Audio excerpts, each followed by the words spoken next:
so a good psoas stretch is what I call the psoas 90-90. So you're going to put your feet and knees into a 90-degree angle here and here.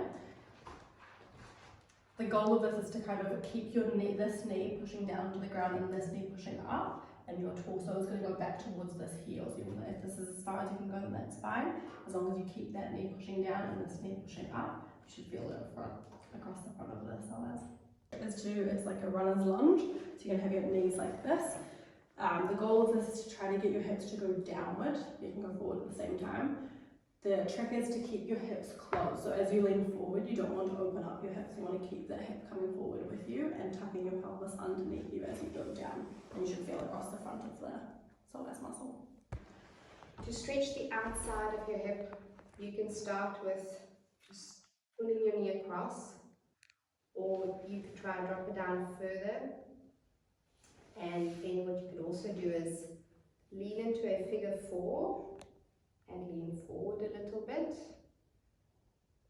And if you still feel absolutely nothing, you can try to create 2 figure 4s and then slowly lean forward into that. And you should try to keep both hips on the floor with this one. But you stop wherever you feel a stretch and you relax your hips and you breathe where you are there. To open your hips, especially in the fronts and the backs, do a frog pose. So gently lean forward onto your elbows.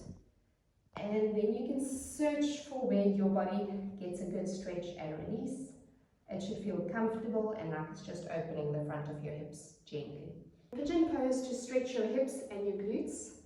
You can start in a downward dog, and from there, bring your right foot to your left hand. Your shin you should aim to have your shin at 90 degrees, but if it isn't, that's absolutely fine. And then you sit up a little bit so you get a little bit of opening in the other side of your hip. Take a deep breath in and gently walk forwards until you feel a stretch in your right glute. And then you should try to keep that glute and that right hip relax down to the ground. So don't let it stay up. Try to keep it relaxing down to the ground. And then you would do the same stretch on the other side. Butterfly pose, and it's a great way to open the insides of your legs and your hips.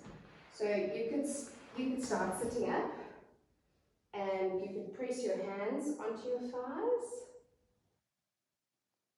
And if you would like to also use it as a relaxing hip opening exercise, you could lie down maybe onto a big pillow to start with. It's easier on your lower back. And if you wanted to lie all the way flat onto the floor, you could. And breathe deeply into your hips. You can also do this exercise with pillows under your knees. If you feel a lot of pain in your hips when you're doing it, you should definitely do it with pillows under your knees. You can also even start with just doing one at a time, and then with a pillow under your knee, and then do both with pillows, and relax there for 3 to 5 minutes.